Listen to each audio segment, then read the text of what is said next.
السلام علیکم ورحمۃ اللہ وبرکاتہ۔ بسم اللہ الرحمن الرحیم۔ ولا يجوز رهن المشاع ولا رهن ثمرة على رؤوس النخل دون النخل ولا زرع في الأرض دون الأرض ولا يجوز رهن الأرض والنخل دونهما ولا يصح الرهن بالأمانات كالودائع والعواري والمضاربات ومال الشركة ويصح الرهن براس مال السلم وثمن الصرف والمسلم فيه فإن هلك في مجلس العقد تم الصرف والسلم وصار المرتهن مستوفيا لدينه حكما وإذا اتفقا على وضع الرهن على يد عدل جازا وليس للمرتهن ولا للراهن أخذه من يده فإن هلك في يده هلك من زمان المرتهن ويجوز رهن الدراهم والدنانير والمكيل والموزون فإن رهنت بجنسها وهلكت بمثلها من الدين وإن اختلف في الجودة والصياغة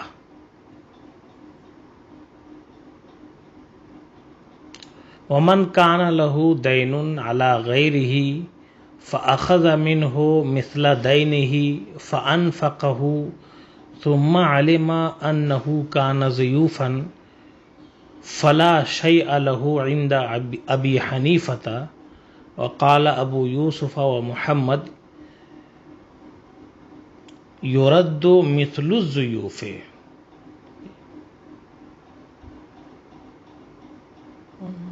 ويرجع مثل الجياد ومن رهن عبدين ب1000 درهم فقضى حصة أحدهما لم يكن له أن يقبضه حتى يودي باقي الدين۔ رہن کے مسائل چل رہے ہیں۔ آگے فرماتے ہیں کہ ایسی چیز کو رہن رکھنا جس میں تعین نہ ہو، مشاع یعنی غیر معین طور پر ہونا، اس کا جس میں تعین نہ ہو، غیر معین طور پر ہو، اس کو رہن رکھنا یہ جائز نہیں ہے۔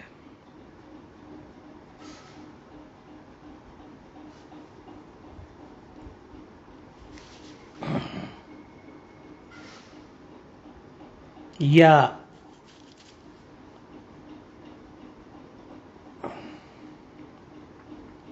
یہ کہہ دیا جیسے کہ میں نے اپنی زمین میں سے 1 بیگھا رہن رکھا اور اس کی زمین کئی بیگھا ہے، اپنی زمین میں سے 100 اسکوائر فٹ رہن رکھا اور اس کی زمین کئی 100 اسکوائر فٹ میں ہے، ہزاروں اسکوائر فٹ میں ہے، تو متعین نہ کرنے کی وجہ سے اب یہ عدم جواز کے خانے میں جائے گا، کیونکہ شروع میں پڑھ چکے کہ قبضے کے وقت میں بہرحال چاہیے کہ رہن متعین ہو پورے طور پر۔ ولا رہن ثمرۃ علی رؤوس النخل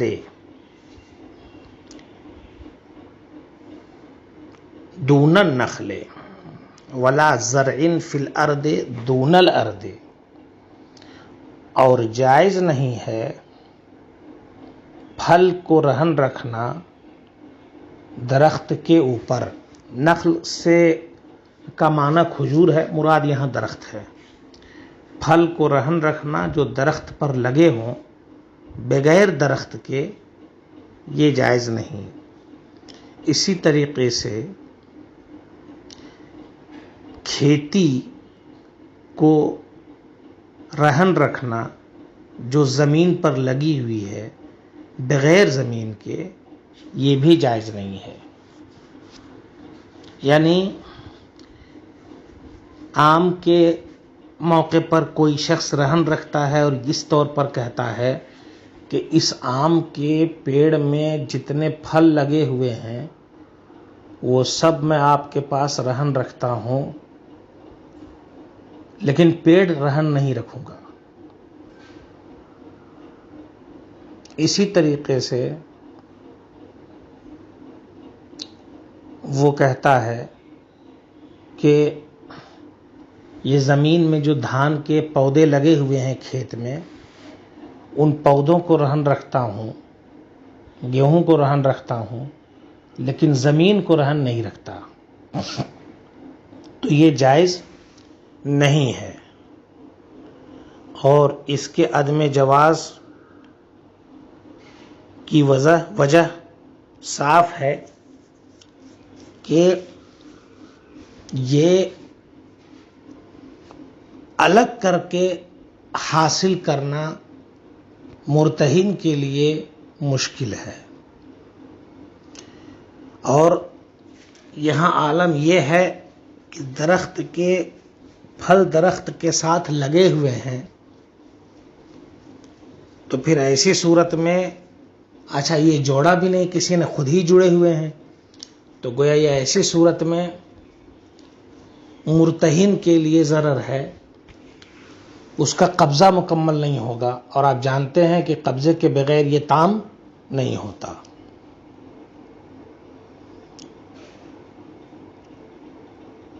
لہذا زمین کی بے کیا، کھیتی کو رہن رکھا اور زمین کے ساتھ رکھا تو درست ہے، اور بغیر زمین کے رکھے گا تو یہ عدم جواز کے خانے میں آئے گا۔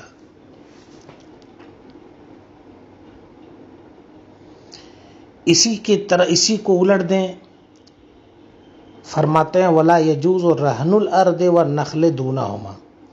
اسی طریقے سے کسی پیڑ پر پھل آئے ہوئے ہیں، کہتا ہے اس پیڑ کو میں گروی رکھتا ہوں مگر اس پھل کو نہیں رکھتا، یا کہتا ہے اس زمین کو گروی رکھتا ہوں مگر اس پر اگی ہوئی کھیتی کو رہن نہیں رکھتا، تو یہ بھی عدم جواز کے قبیل سے ہے، کیونکہ یہاں بھی وہی صورت ہے کہ دونوں ایک دوسرے سے فارغ نہیں ہیں، تو غیر رہن اور رہن کو الگ الگ کر کے مرتہن قبضہ نہیں کر سکتا، یہاں اس کے لیے دشواری ہے۔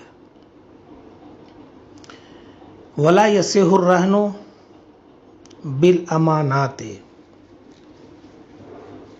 امانات کے بدلے میں رہن رکھنا یہ درست نہیں ہے، سرے سے درست ہی نہیں ہے۔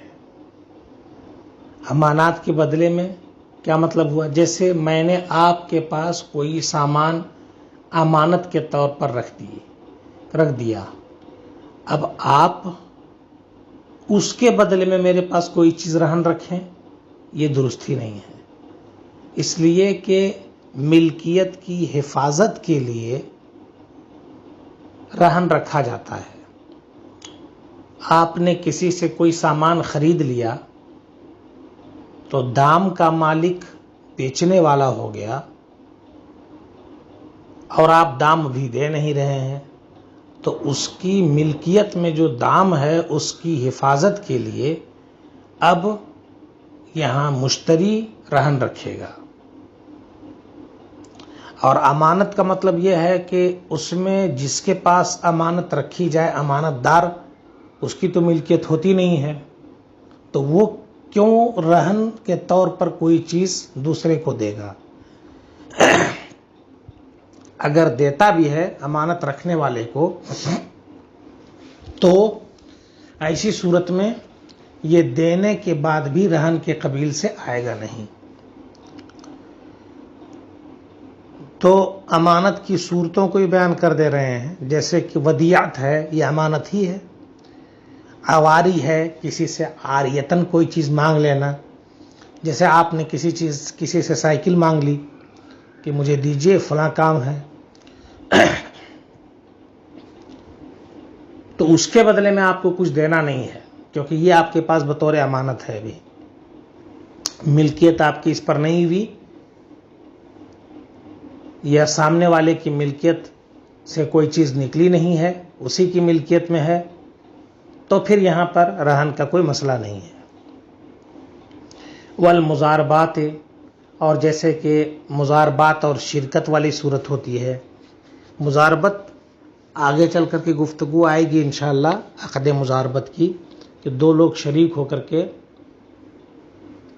بیع کرتے ہیں، تجارت کرتے ہیں یا کوئی اور معاملہ کرتے ہیں، تو یہ مضاربت کے قبیل سے آتا ہے. اس کی کیا شرطیں ہیں، کیا صورتیں ہیں، آگے آئیں گی.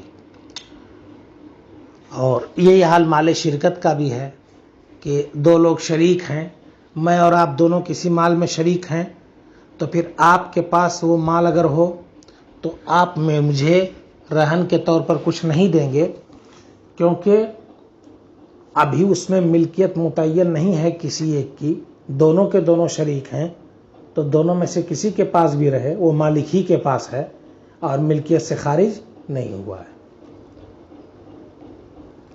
وَيَصِحُ الرَّهْنُ بِرَأْسِ مَالِ السَّلَمِ وَثَمَنِ الصَّرْفِ وَالْمُسْلَمِ فِيهِ. رہن درست ہے رکھنا بیع سلم میں جو دام ہوتا ہے اس کے بدلے میں، کہ بیع سلم کیا، دام نہیں دیا تو رہن میں کوئی چیز رکھ دیا، درست ہے. اسی طریقے سے بیع صرف میں جو ثمن ہوتا ہے اس ثمن کے بدلے میں، اور اسی طریقے سے بیع سلم میں جو مبیع ہوتا ہے اس مبیع کے بدلے میں رہن رکھنا درست ہے، کیونکہ یہاں پر دوسرے کی ملکیت ثابت ہو جاتی ہے.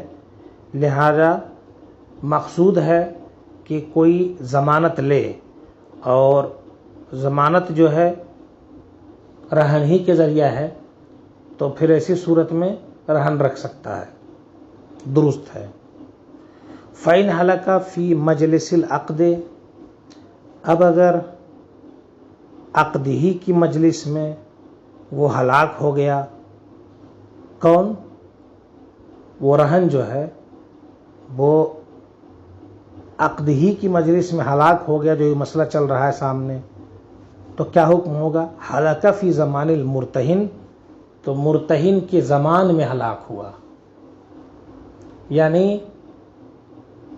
بیع سلم کیا میں نے آپ سے، اور راس المال کی جگہ پر میں نے رہن کے طور پر ایک غلام رکھ دیا آپ کے پاس، ایک بکری رکھ دیا آپ کے پاس. اب اس کے بعد جب آپ نے قبضہ کر لیا تو اس کے بعد وہ ہلاک ہو گیا، غلام یا وہ بکری ہلاک ہو گئی، تو اس کی ہلاکت کے بعد ذمہ دار وہ ہوگا جس کے پاس رہن رکھا گیا ہے. یعنی آپ کی ذمہ داری نہیں ہے، آپ نے رہن رکھا تھا، آپ کی ذمہ داری نہیں ہے، بلکہ یہ ذمہ داری ہو جاتی ہے مرتہن کی. لہذا اگر سودا ہوا ہے آپ کا 100 روپے میں، اور مرتہن کو جو بائع تھا اس کو 100 روپیہ دینا ضروری تھا آپ کے لیے، آپ نے بکری رکھ دی، اب وہ بکری اسی کے پاس ہلاک ہو گئی، تو گویا اب مرتہن کا 100 روپیہ تو گیا ہی گیا، باقی جو بکری کا اضافی دام ہوگا وہ مرتہن آپ کو واپس کرے گا. کہتے فَإِنْ هَلَكَ فِي يَدِهِ، اگر مرتہن کے ہاتھ میں ہلاک ہوا تو گویا وہ مرتہن کے زمان میں، مرتہن کی ذمہ داری میں وہ ہلاک ہو گیا.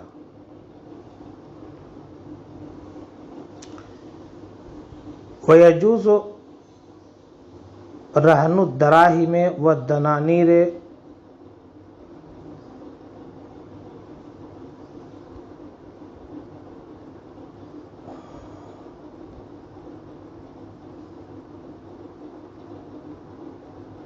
اچھا تھوڑا نیچے چلے آئے شاید. فَإِنْ هَلَكَ فِي مَجْلِسِ الْعَقْدِ، گفتگو چلی تھی کہ راس المال اور ثمن صرف اور مسلم فی، ان سب میں رہن رکھنا، ان سب کے بدلے میں رہن رکھنا درست ہے. اب اگر مجلس عقد میں ہلاک ہو گیا اسی میں، تو یہ بے صرف اور بے سلم مکمل ہو گئے. وَصَارَ الْمُرْتَهِنُ مُسْتَوْفِيًا لِدَيْنِهِ حُکْمًا، تو مرتہن یہ اپنے دین کو ادا کرنے والا ہو جائے، مرتہن اپنے دین کو پانے والا ہو جائے گا حکمن.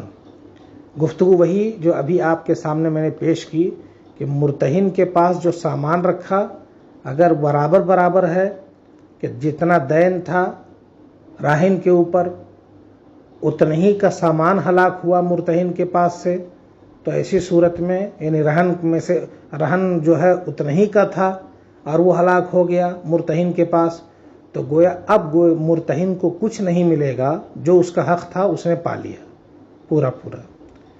یہ گفتگو کل بھی آئی تھی اسی طرح کی. اور اگر زائد ہو اس کی قیمت، رہن کی قیمت زائد ہو اور دین کم ہو، تو مرتہن کا وضع ہونے کے بعد، اس کا حق وضع ہونے کے بعد جو باقی بچے گا مرتہن وہ راہن کو ادا کرے گا. وَإِذَا اتَّفَقَا عَلَى وَضْعِ الرَّهْنِ عَلَى يَدِ عَدْلٍ جَازَ، اور جب دونوں متفق ہو جائیں رہن کو کسی عادل کے قبضے میں رکھنے پر تو درست ہے. یعنی دونوں طے کر لیں کہ یہ سامان جو رہن کا ہے فلاں شخص کے قبضے میں ہوگا، یہ راہن نے کہا، مرتہن نے اس کو قبول کر لیا، تو یہ درست ہے. وَلَيْسَ لِلْمُرْتَهِنِ وَلَا لِلرَّاهِنِ أَخْذُهُ مِنْ يَدِهِ، اب راہن اور مرتہن کو الگ الگ اختیار نہیں ہے کہ ان میں سے جو چاہے اس کے ہاتھ سے لے لے، بلکہ جس کے پاس رہن کو بطور امانت رکھ دیا ہے دونوں نے، تو چونکہ دونوں کی رضامندی سے رکھا گیا ہے لہٰذا دونوں کی رضامندی ہوگی اکٹھے تو اس کو وہاں سے لیا جا سکتا ہے. اور اگر ایک نے لے لیا بہرحال یہ دوسرے کو پتہ نہیں ہوگا، نزاع کا محل پیدا ہوگا. فَإِنْ هَلَكَ فِي يَدِهِ، اب اگر اسی امانت دار جو تیسرا شخص ہے اسی کے پاس وہ ہلاک ہو گیا، تو کہتے ہلاکہ فی زمان من زمان المرتہن، تو گویا مرتہن کی ذمہ داری میں ہلاک ہوا. اب مرتہن ذمہ دار ہوگا کیونکہ وہ راضی تھا اس سے کہ اس کے پاس رکھا جائے. وَيَجُوزُ رَهْنُ الدَّرَاهِمِ وَالدَّنَانِيرِ وَالْمَكِيلِ وَالْمَوْزُونِ، درست ہے درہم، دینار یا ناپی اور تولی جانے والی چیز کو رہن رکھنا. رہن میں درہم رکھ دیا یہ بھی درست ہے، دینار رکھا یہ بھی درست ہے، یعنی سمن رکھا تب بھی درست ہے، اور سامان سلعہ یہ رکھا تب بھی درست ہے. بہرحال مکیل اور موزون چیز ہونی چاہیے. اس سے سمجھ میں آیا کہ میں نے جو بھی آپ کے سامنے مثال پیش کی تھی تو تقریب فہم کے لیے تھی. مکیل و موزون، درہم و دینار، ان سب کو رکھنا یہ درست ہے. فَإِنْ رَهَنَتْ بِجِنْسِهَا وَهَلَكَتْ، اب اگر اپنی جنس کے بدلے میں رہن رکھا اس کو اور یہ ہلاک ہو گئی، کیا مطلب ہوا؟ کسی سے 1 کلو گیہوں خریدا اور دام نہیں دے سکا تو اس کے پاس گیہوں تھا دوسرا، وہی اس کو رہن کے طور پر رکھ دیا، تو گویا جنس ہی کو رہن رکھا. اور جو رہن کی صورت میں گیہوں رکھا تھا وہ والا ہلاک ہو گیا، تو کیا حکم ہوگا؟ کہتے ہلاکت بمثلها من الدین، وہ اپنے مثل دین کے بدلے میں ہلاک ہوا. یعنی دین اس کے اوپر تھا 1 کلو گیہوں اور ہلاک بھی ہوا ہے